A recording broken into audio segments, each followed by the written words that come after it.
ભેગા થયા છીએ, મને લેપરેટરીનો ચાન્સ મળેલો છે, તો આપણે એવો ચાન્સ ના ખોઈએ કે ભાઈ તમારી જોડે થોડીક આપણે વાત કરી શકીએ. આશા વર્કર બહેનો, એફએડબ્લ્યુ બહેનો અને એમપીડબ્લ્યુ ભાઈઓના સહકારથી લેપરેટરીની ઘણી સારી કામગીરી આપણે થઈ રહી છે.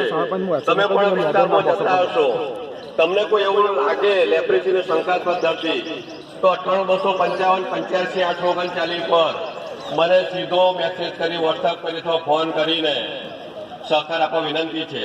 30મી જાન્યુઆરી 13મી ફેબ્રુઆરી લેપરેટરી સર્વે ચાલુ થઈ રહ્યું છે, તો આપણે પણ અંગત રસ લઈને લેપરેટરી માટે હમદર્દી રાખી અને એવા કોઈ પેશન્ટ તમને દેખાય તો બને તેટલા વહેલા તમારા મેડિકલ ઓફિસર સાહેબને બતાવો અથવા મારો કોન્ટેક્ટ કરજો. આપણો પૂરો સહકાર લેપરેટરી પેશન્ટ માટે આપી રહ્યા છીએ. ફિલ્ડમાંથી ઘણું બધું સારું કામ થઈ રહ્યું છે. એમપીડબ્લ્યુ મિત્રોનું, આશાવર્કર બહેનોનું, એફડબ્લ્યુ બહેનોનું પણ લેપરેટરી માટે અંગત સહયોગ મળી રહ્યો છે. તે બદલ હું આપ સૌનો આભારી છું. આવું આવું કામ કરતા રહીએ અને સાથે સાથે તમારી માંગણીઓ સરકાર સાંભળે તેવી આપણે પ્રભુને પ્રાર્થના. આપણું કામ દેખાય છે, ફિલ્ડમાં જે આપણે કામ કરીએ છીએ એ કામ આપણું દેખાઈ રહ્યું છે. પાયાના કર્મચારી તરીકે ફિલ્ડમાં જે કંઈ કામગીરી થઈ રહી છે